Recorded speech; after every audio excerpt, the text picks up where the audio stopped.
repurposing anabolic steroids for modern medicine, this is going to be something that has to be considered now, when now modern medicine is getting so complex and esoteric and so expensive.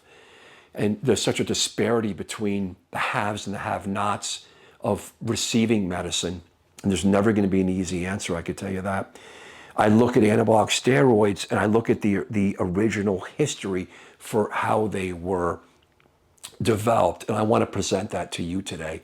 And I want to give you a synopsis of the three basic classes of steroids and how they were seen, what happened and transpired, and some basic chemistry in that, and some examples of how we could repurpose some of these medicines for today to help people.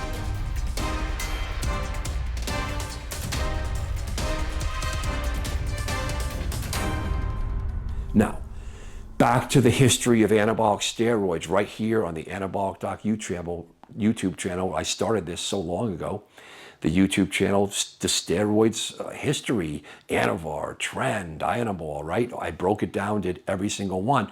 Let me give you a synopsis. So anabolic steroids started in the 1930s when scientists and clinicians understood, without computers, that testosterone is something that's real and it has these properties of vitality and strength. And of course, you know, biologic men versus women and secondary sex characteristics. And they synthesized it and they derived it, if you will. They touched it and they went to work right away on working on this. So the heyday of the development of anabolic steroid science is 1930s into the 1960s, 40 years where these chemists went to work. It's amazing. Imagine being born back then where you're a geeky guy in high school, college, and you're going into chemistry. And again, there's no computers. It's all old school litmus test. And I remember when I took chemistry, I was here, the history, seeing the beakers from back then and being in, like at Syracuse University undergrad in pre-med, and saying this was in the 1930s and 40s. This was a lab where they used, it's so basic. Now look at us. So during that time, there were anabolic steroid research chemists, and they weren't like scumbags. They weren't like trying to make MLB better or MMA. And there were not controlled drugs. So you have to go back to that, the conception that in this time, they conceived that this testosterone hormone, that it was going to be something to help ameliorate suffering, the promise of healing, recovery, strength, and vitality. That's it. But they realized pretty quick, working on testosterone, my first derivative, testosterone derived steroids. We have basically today how they can be repurposed. We're down to esters. We're down to transdermal root creams and gels. Of course, there's pellet and there's an oral testosterone undecanate. They're used for TRT and hypogonadism. In the repurposing position, in the repurposing concept to just treat dire hypogonadism, sir, you have to have less than 249 on the scale, total testosterone repeated twice or 5 times for me to treat you, and you have to be basically near dead. That's changing. So that right self is being repurposed, okay? Follow me. Now, next, beyond TRT and hypogonadism, you have the known market now for well-being, mood, sex for both men and women, okay? Now, I'm a physician, so I can't prescribe this way. I have to stay very regulated. That's just how it goes. But that I see what's going on, and you see it too. Next, the FDA has cleared it for metabolism on lean muscle tissue and bone. There's no, for men and women, osteoporosis, but I'll get into that when we break down to the DHT derived drugs and the Nandrolone derived drugs. What I want to close on this first part on testosterone-derived repurposed drugs is look at the data in the Travers study. They've derived and they've looked at a subgroup analysis, understanding that men were anemic were improved with red blood cells versus placebo. Now, this is something that we knew. We've known this. It's called androgen-induced erythrocytosis. It can be a bad side effect profile for producing too many red blood cells. Right, guys? That's my D, ABCD, deposition disease, and the potential for polycythemia for dangerous outcomes, which there's no really direct data on, but it's there and you have to be careful. Now, this is why I made the video, because I saw it and I said, we have to, and they agreed, the doctors that just put this article out. This is November of 2023, and they're doing subgroup analysis. They're breaking down, looking at this Travers trial. First study, prospective, randomized, double-blinded, peer-reviewed, well-done study looking at men on testosterone that had heart disease. They were enrolled or high risk for heart disease, and they were given testosterone gel, not injections. And after, I believe it's about 2 years, not much more, they had no different outcome on the testosterone. They were hypogonadal, right? These are not young men. Right? These are guys, I believe, mid-50s, 60, up to 80. So it's no data for younger men, and it's not even data for injections because it's a whole nother animal. You can overdose on those very easily. But when I'm looking at this testosterone-derived aspect, and there's other drugs, but mainly it's the esters, the CYP, the nanthate, the propionate, the undecanate, the Sustanon 250 for all you all over the world, that if you're anemic, if you're cachectic and sick from cancer or being debilitated from chronic kidney disease, this is something that you should be looked at to use it so you suffer less. And it's cheap. It's cheap. It's available. Okay. That's first part, the testosterone-derived repurposed anabolic steroids. Let's move on to the Nandrolone class. This is what you get with the Anabolic Doc app. Number one, a digital history and physical exam. Number two, weekly Zoom meetings with me. Number three, discounted commercial labs. Number four, weekly member-only uncensored videos. Number five, Anabolic Doc's mailbag. You can't come to the meetings or you don't want to come to the meetings, you ask a question, I'm going to respond to your question by making a video, put it back up on the app, and you get to see your own question. Lastly, diagnostic and management library that is easily searchable by keywords. Now we move on to the Nandrolone Derived class. Nandrolone means it's a NOR19 aspect of a testosterone molecule. It's minus the carbon 19. And that property, milieu, that chemistry, if you will, is fascinating. This came right out in the lab over that 40-year period, almost 100 years ago. Now, the interaction with the enzymes, 5-alpha reductase, aromatase, 3-alpha hydroxy steroid dehydrogenase, this class of drugs makes a classic nandrolone more anabolic versus androgenic or estrogenic. Now, there is progestonic activity. We know that with decaderoblin, with derivatives of decaderoblin to greater or lesser degrees, and also there's tren.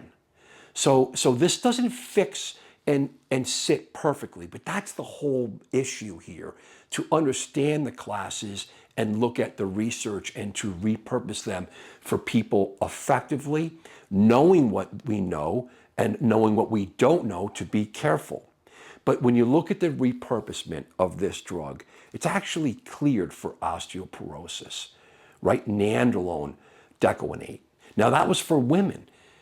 That now we have better drugs that don't have the secondary side effects, the androgenicity.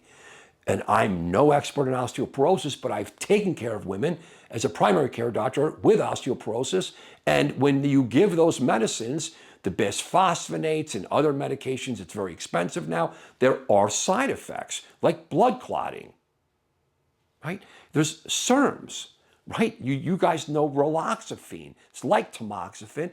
It's for osteoporosis. You could fact check it. You have side effect profiles. If you have blood clot history, why wouldn't we think about this for men? See, for women, it's going to be different, but even for a woman who understands that she could use a little bit of this medication and be careful, and she has to consider her hair, her skin, her breasts, her female organs, but isn't it her right to do that if it's going to make her bones stronger and it's going to keep her home so she could live at home and have activities of daily life and be supported and she doesn't fall, God forbid, and breaks a hip. You have to think about the whole picture now to repurpose. But the osteoporosis, this is where it's a massive fail. So many men that are older, that are frail, with chronic kidney disease, heart disease, just injured. If your back's injured and you're just older now, and of course you have hypogonadism and osteoporosis. Why wouldn't we give TRT and potentially combinations? Imagine they're anemic too. This would be a great combination of Test and DECA. I want these words to get out. Now, let's move on to the last class, the DHT Derived Anabolic Steroid class, the ultimate class of steroids. Dihydrotestosterone class of steroids is the ultimate class of steroids that were produced back in the 30s, 40s, 50s, 60s. This is going to be derivatives of dihydrotestosterone. And if you look at that interaction, I always think of it when I memorize those back in the day that I wanted to memorize them. It's kind of like the dry class, right? And bodybuilders use them. They're beyond bodybuilding. They have effects with the CNS. If you block DHT, we know that's like a finasteride syndrome. So when you look at this interaction of the enzymes, the 5-alpha reductase, the aromatase, the lack of interaction, right? The dry interaction, and that 3-alpha hydroxysteroid. That's when you look at this and that's why Proviron is so weak, but it has effects and it's a wingman. Now, my example of in this class of DHT derived steroids to be repurposed is again originally purposed oxandrolone. For an example, Anavar. FDA has purposely cleared it back in the 60s for short and long-term recovery of burns and acute recovery of cachectic situations, status post-surgery, illness, infection, prolonged corticosteroid use. That's when you take corticosteroids because you need them, but it's catabolic on your body, breaks your body down. So this is where they knew this back in the 60s, 50s and 60s. You just wonder, what are we missing? And what because they're cheap and they're effective and you could use it for a while, not forever, and you could get people back. And this is why I know anti-aging places are using that, because they're actually utilizing within the law. And the shoulder injuries and to be recovered with decadirable and Anavar, I just don't like that they're using it and not monitoring the side effects. And sure, if you're anemic and you're older and osteoporosis, why wouldn't you be on Test and DECA? It's going to be a crime if you're not. But we have so much regulation and lack of doctors having time to be with patients, you have to do it yourself. Okay. Another example here, the DHT derived class is classic is Proviron, that weak anabolic steroid, but it's a great synergistic drug and it's in the streets. The bros knew way back and even today, add-on drug, synergistic for men that are on testosterone, potentially for fertility, but there's limited data for that. And also for an anti-estrogenic and a mood stabilizing effect. Because I hear it. We need more studies. I want to repurpose it for this. Now, I don't think Proviron's a great drug itself for testosterone replacement. Otherwise, if you did, there's some doctors in the world that have actually discussed it in Europe, and I have a lot of respect for them. But it doesn't hold water when you just see men doing it and running it by itself versus being on testosterone. That's it, gentlemen. In the end of the day, repurposing the basic steroids that we know so much about, including the side effects, and being careful and being monitored. and balancing those side effects. There's going to be side effects for all medications. Can't we repurpose and really bring back classic anabolic steroids that we know are effective and so important that they're cost effective and ethical, because the accessibility to these is there in the world. Thank you so much, guys. Let's get some great comments. I want to hear your thoughts, utilities on this, doctors that give it all over the world, and then, of course, what do you think? How can we get there? And what is some positive means and comments for how we can possibly get there so we could bring it? Because in the next 20 years or so, you guys are going to be running the world. You young guys are going to be the politicians. And it's already moving out of the way of this anabolic danger, which is regulated, which is understood. I'm regulated, and I have to be. But why wouldn't we understand the real science and get the politics out of it and look at the science to bring it to more people that's effective? Thank you so much.